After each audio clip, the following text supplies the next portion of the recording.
ஏ கொசு உன்னை நாங்க எம்மா தான் அடிச்சு சாவடிக்கிறோம், அடிக்கடிக்கு வந்துனே இருக்கிற. இரு கொசு பேட்டை எடுத்துன்னு வந்து மொத்தமா சோட்டி கிடக்குற. பெரிய வீரர் கோழி போய் சோட்டி அடிக்க போறாரு. இங்க வாங்க. என்ன கொசு பேட்டை எவ்வளவு? 800 ரூபாய் ஒரிஜினல் பேட்டு தெரியும்ல. 800 ரூபா கொடுத்து பேட் வாங்குற, 100 ரூபா 150 ரூபா ஒரு குப்பை தட்டி வாங்கி வச்சா நாங்க எதுக்கு வர போறோம் உங்களை தேடி? ஏன் நீங்களே வளர்க்குறீங்க ஆசை பாசமா, அப்புறம் நீங்களே வச்சு சாவு அடிக்கிறீங்க. இதுனா இது புது கதையாகுது. நாங்க எப்ப உன்ன வளர்த்தோம்? தண்ணி எடுத்து போறீங்களா? இது நல்ல தண்ணியா, பீச்சிங் பவுடர் எல்லாம் வாசனை வருதா, கலங்கள் எல்லாம் நமக்கு தான் பார்த்து பார்த்து தண்ணியில எடுத்து போறீங்களா?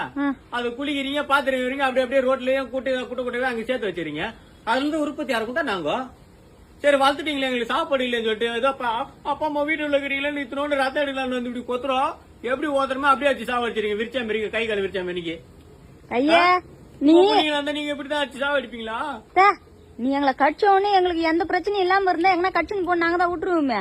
நீ தான் கண்ட ஜோரத்தையும் பரப்பி விடுறியா, அப்புறம் எப்படி உனக்கு கடிக்க விடுவான்? அந்த இடத்த தண்ணி சேர்த்து வைக்கலாம், கண்ட பிளாஸ்டிக் அங்கங்க போட்டு நீங்க எங்களை உற்பத்தி ஆக்கல நீங்க ரெடி பண்ணி விடலாம். நாங்க உங்களுக்கு வந்து கச்சா தப்பா உங்களுக்கு பனிஷ்மெண்ட் கொடுத்து நாங்க கடிக்கிறோம். அதுவும் கரெக்ட் தான். சரி இவ்வளவு நாள் பண்ண தப்புக்கு ஒரு மலேரியா மட்டும் வாங்கிக்கோ, ஒரு கொத்து வாங்கி போ. பிச்சு போடுவேன். இதுக்கப்புறம் நான் வீட்டையும் கிளீனா வச்சுக்கிறேன், வெளியும் கிளீனா வச்சுக்கிறேன். போ நீ முதல்ல. 30 செகண்ட் வீடியோல திருந்திட்ட பாரு நீ.